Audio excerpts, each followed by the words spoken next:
8, 7, power, 6, 5, power, 4, power, 3, 2, one more.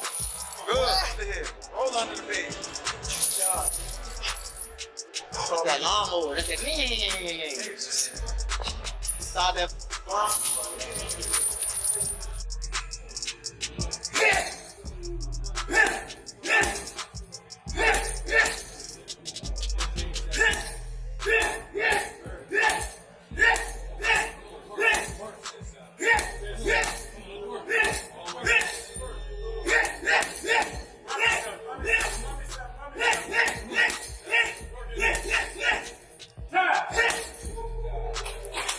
DAZN has made public video of Gervonta Davis's first training camp day, and there is a lot more to him than meets the eye at this moment. In addition to changing his appearance and demeanor, Tank also had some new faces and a noticeable shift in the way he trained. It's only the first day, but let's take a deeper look at Tank's training camp for Lamont Roach's rematch. It's hard to get up and do road work at 5 a.m. when you're sleeping in silk pajamas. In other words, when you're hungry, when you're chasing something, the grind comes naturally. But once you're comfortable, that fire can fade. Unless it was never about comfort in the first place. Ever since I've known him. A psychological coach has been in Gervonta Davis's camp, preparing him for the rematch. It's interesting to note that the fighter who once shocked the boxing world by announcing his retirement and saying he had lost his love for the sport was booming with so much energy and passion that it appeared as though he had gone to therapy.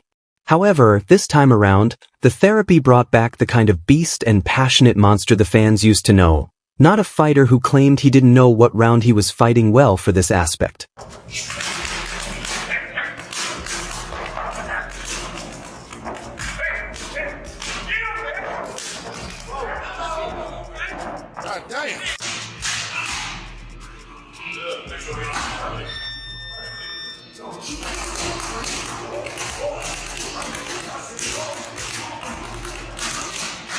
Calvin Ford, who has now returned to Gervonta Davis's corner ahead of the rematch, is another noteworthy presence. The training film showed a boxer who was more hungry and passionate than the one who fought in the first match against Lamont Roach. 10, 9, 8, 7, power, 6, 5, power, 4, power, 3, 2, one more. Good, under here, roll under the bed. Good job. That lawnmower, that's that. Start that. As the video started, Tank Davis stated that his training had changed so drastically that he now starts his training as early as possible with a morning jog and ends the day with an evening jog. In between those jogs, he spends many hours eating a carefully planned meal that is balanced to ensure his body gets the right nutrients. This isn't just another match for me or another title defense, he added. For a very, very big moment. What is your normal day-to-day like at this time of a camp? I'm also a night person, but I might go to sleep probably around like 3 to 4. Probably wake up probably like 11, get my run in, and then eat, probably lay back down, and then wake up probably like 6 or 7, get my night workout in. Damn, so you're doing 2-a-days at this point. And in terms of his body weight, Tank has been more deliberate about building muscle to boost his strength and power for the first time in a long time. The World Boxing Association lightweight champion was surprisingly at a loss for ideas when he realized his power wasn't working on Lamont Roach. So he's working on gaining even more power this time around because he is confident that he needs to improve on everything in order to defeat Roach.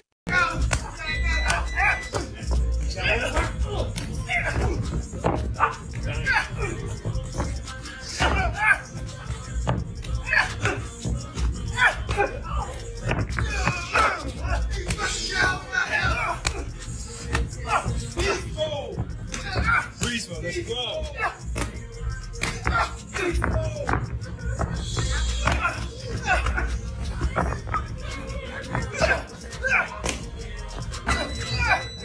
I'm sure I can defeat him. His training sessions have been designed to make sure everything improves because I've done it before and it's not about him, it's about me. I just need to do everything better. Another modification to his training regimen is that he now spars for 15 rounds with each sparring partner, with each round lasting 5 minutes.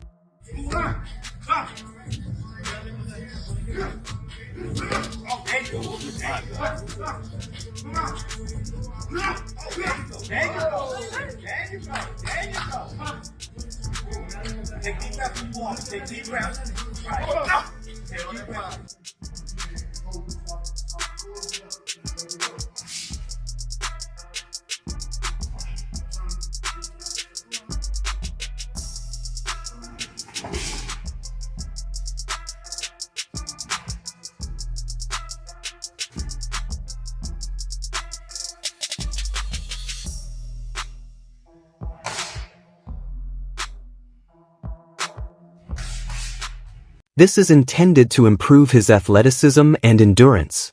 In order to ensure that his movement is more fluid versus Lamont Roach, who likes to stay in the pockets and choose his shots, Gervonta Tank Davis has chosen to devote more attention to his footwork. Davis also spent a significant amount of time shadowboxing and practicing his mitts and punching bags.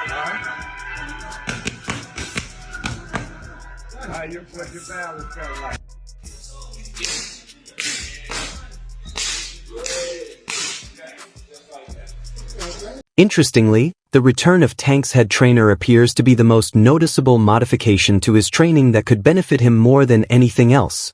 Ford, Calvin. Ill will isn't enough. Thus, the heightened intensity in camp. Turn it up, turn it up. Oh, good grip, good grip. I like the way y'all jump right back in it. Unfortunately, during the match against Lamont Roach, Ford missed Gervonta Davis's corner for the first time, and it's no accident that he lost. Nevertheless, Gervonta Davis reassured supporters that everything was fine, saying, "I got Calvin around in the gym now, he just had to come back to ensure everything was better, coach." While Tank thought he had Ford on his side on March 1st, the veteran coach had his own reasons for not coaching Davis for this specific bout. Barry is also present, everyone is present, and the goal remains the same. Going into the the training camp, how was it? Or you said yes, you stepped back a little bit. How was it? Splitting the time. How's it going to be splitting the time to No, this is something Saturday night? that we do all the time. You know what I'm saying? Right down. Y'all know all I got to do is speak. They take out history since I was a kid. When I stepped in the gym, B said, "Yo, I'm glad you're here now." He watched it. He said, "Boom," and I see the light will change. I just can't wait to see it. You see, for a long time, people were accustomed to seeing Calvin Ford and Kenny Ellis together. It was similar to Mike Tyson and Customato. If you consider more contemporary examples, such as Canelo and Eddie Reynoso or even Pacquiao Roach, that's how the Gervonta Davis trifecta fans responded well to Calvin Ford and Kenny Ellis, but they did not want to see Barry Hunter with Davis. In an interview with Fight Hub TV, Calvin Ford provided some insight into the situation.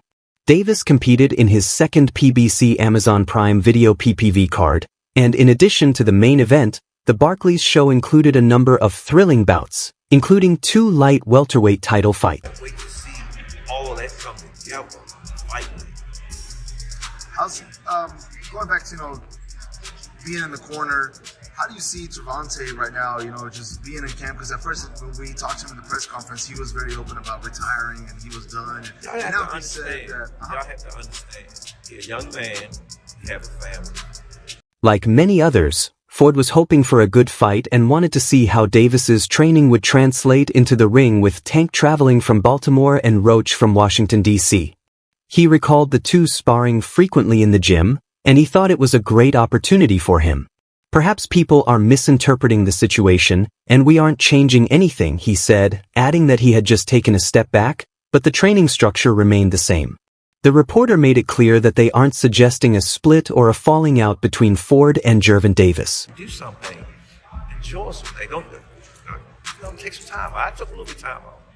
You know what I'm saying? It refreshing. Get you back on that form. So tonight, he had a chance. They simply wanted to know if the brief separation strengthened their bond, similar to how family members spend time apart and then come to appreciate each other more when they get back together. No, he came to see me dead slow down and worried about you because boom, he knows that I spend time with my amateurs, you know me, both of y'all know me very well, I spend time with my amateurs all the time, that's my piece. Coach Ford said, acknowledging that even though he wasn't actually training Tank, knowing where he was and that he was training gave him a sense of reassurance. He also acknowledged that being away from Davis allowed them both to appreciate their bond. When he returned to the gym, Ford could tell the lightweight champion missed him just as much as he missed the latter. You know what I'm saying? I stepped in and I seen how he missed me and how I missed him. You know what I'm saying? I just can't wait to see that performance. I was telling Boogie, I said, damn, Boogie, you got me, Boogie. You know, so we can't wait to see Kenny here, all this here. I'm not sure what that was about, but it might have been the cause of the lack of more. Barry Hunter also offered a similar guarantee that Calvin would be present. In an interview, he stated that although Calvin Ford and Kenny Ellis would not be in Tank's corner, he and the other coaches would still be present, suggesting that it wouldn't be a significant problem. Coach Barry, Coach Boogie, and Kenny will also be present. Hunter wanted to let us know that upgrades to Tank's corner had happened before. That's all. What he's trying to do is make sure we keep it together. You know, we ain't put that up. And sometimes he just go see them for a little while. It's time. Hunter, who has been a part of Tank's team like Ford from his amateur days and early career, also pointed out that people frequently draw assumptions without understanding the whole picture and that false information is frequently circulated online. He underlined that Tank is like family, even though it seemed like a short-term solution. We did how many rounds? We probably did at least 3. Yeah, but you in the bag for about 8 too. Let's go. You're not in bad shape. Additionally, it appeared that Clarissa Shields, who had given him advice in an interview after observing his appearance in his most recent fight, in which he defeated undefeated women's boxing pound-for-pound greatness, was the driving force behind the decision to bring a psychologist into the training camp. Clarissa Shields expressed in an interview with Fight Hub TV on March 28 that she is more worried about Davis's mental state than his performance in the ring. Ford is the best. To me, he's better than Tank, he's better than Devin, he's better than Ryan, he's better than Timo. When it comes to those weight classes, Shakur to me is the best. He is me. I tell him all the time, you ain't gotta prove nothing. Ain't never laced up, and you think Shakur gotta prove something to you. You sound stupid. Go glove up first. I done seen that boy do some miraculous things inside of a gym. Beat guys up from here. Although I think Gervonta is a terrific fighter, I think he needs to work on his mental health. Shields stated, when I hear some of his interviews and I see some of the stuff that he's saying, I can just tell that he's not in love with the sport anymore. She subsequently stated, I think he would be better and even a better fighter if he went and did therapy like ASE because I can tell he's a little sad, a little depressed. He needs to take some serious time to deal with whatever he has to deal with. I believe therapy would help Davis in his rematch with Roach, Shields said as she wrapped up this section of her response. You think it goes either way? Like, I don't know, who's it favoring? I don't know if it's just because I'm getting older now or what, but I feel like Gervonta is a hell of a fighter, but he needs to get his mental together. When I hear some of his interviews and I see some of the stuff that he's saying, I can just tell that he's not in love with the sport no more. I can tell that he didn't get his just due. Bravo to Shields for making an effort to ensure Davis's well-being. Later in the same interview, Shields explained why she thinks Roach will ultimately defeat Tank in a rematch.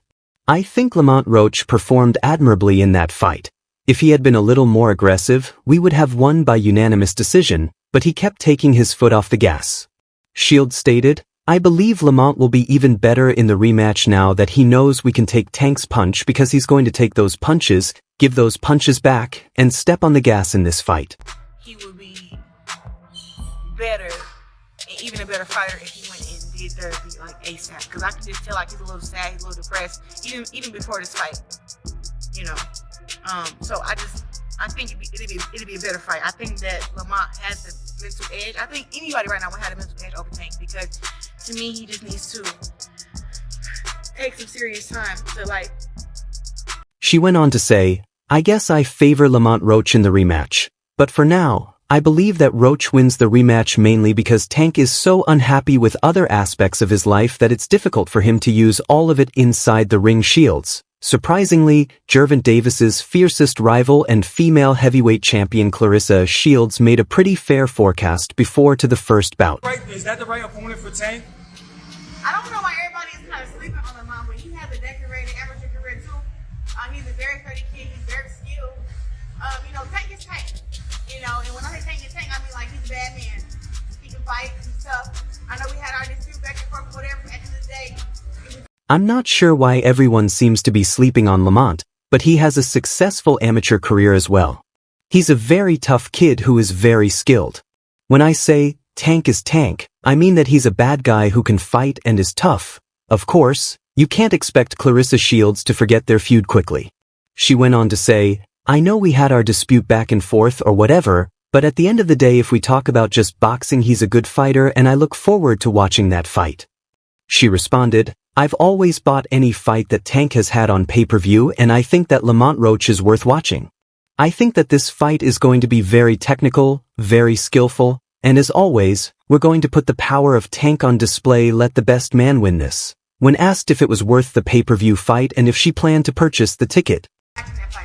Is this a pay-per-view fight though? Would you buy it? Are you gonna buy it? I bought any fight that Tank has had pay-per-view. I think that Lamont Roach is worth watching. I think that this fight is going to be very technical, very, very, very skillful, and as always, we're going to see the power of Tank on display. Absolutely. And Lamont Roach, do you have a relationship with him? Putting aside the controversy, they were a disgrace for what many perceived, if not actually witnessed, as a distracted and unusually obedient Tank. If you've seen David Benv's most recent interview on Pound for Pound, you might as well add the phrase "burned out." About the history between them. Oh man, they've been knowing each other from the amateurs, silver gloves, everything. They grew up actually together, Roach and him back and forth battles and whatnot. It's gonna be a pretty interesting fight, you know what I'm saying? Because Roach. The light heavyweight champion had joined hosts and former UFC champions Kamaru Usman and Henry Cejudo in their increasingly popular show's most recent episode. From his most recent bout against David Morrell to the Canelo quandary, the trio covered a wide range of topics before Gervonta Davis and the March 1st fight drew them into a deeper conversation with Benavidez. What I didn't like about Tank was that he was gassing up Lamont Roach way too much, showing him too much respect. All that stuff about why Roach, because he signed and took the fight, you know what I'm saying? And it's good for the community. Now, do you feel like there's unfair criticism because of Lamont Roach not being as known of a fighter? Usman argued that he was generally happy with the final decision the majority made. However, during the fight he appeared somewhat distracted. We all know Tank is a beast, and there were moments during the fight where he brought Tank out, but he just seemed a little distracted to me. He claimed that invariably forced judo to draw a legacy comparison, and he felt that perhaps Davis was carrying on the tradition of his former mentor Floyd Mayweather. Stay safe and don't cause any loss. There was, I don't know what round it was, and he fell in and pulled out, and Lamont Roach countered, and I believe it was the right hand, right? When he came back to the corner, he said he caught me one time, and definitely he felt that shot. But for the most part, other than that, he thought that he could see most of the punches coming. That was the only punch that got his attention. He noted that he has a love-hate connection with the game and that he is unsure of how to handle the pressure. He asks himself, what if I lose? There's also the chance that he is burned out. David Benvs clarified that several of us have been boxing for 26 years. I'm not sure how long he's been boxing, but this guy is different from some other fighters while they're participating in the amateur game. Davis began boxing at the very young age of 5 and has had a difficult journey, which could account for his lack of zeal or indications of emotional exhaustion today. I get to the gym in like a week. I'm gonna take a good probably couple of days off, but I gotta get back in the gym. Why ahead past it, man? Yep. Hey man, Warren here from High 97. Lamont definitely learned stuff about you in this time, in this bout right here. What have you learned in this fight from Lamont that you could take forward in the next fight? I could have stopped him. To find out if what Benvitz claimed was accurate or if what happened on March 1st was just an aberration, fans will need to witness the rematch on August 16th. What do you think of Gervonta Davis's new training regimen before the rematch? Do you believe it will be sufficient for him to win? For the most up-to-date information on news, events, and activities in the boxing world, please subscribe to our YouTube channel and remember to enable notifications so that you can be informed when we post high-quality content like this. That's all for now. Please share your thoughts in the comments section. Until next time, calm down.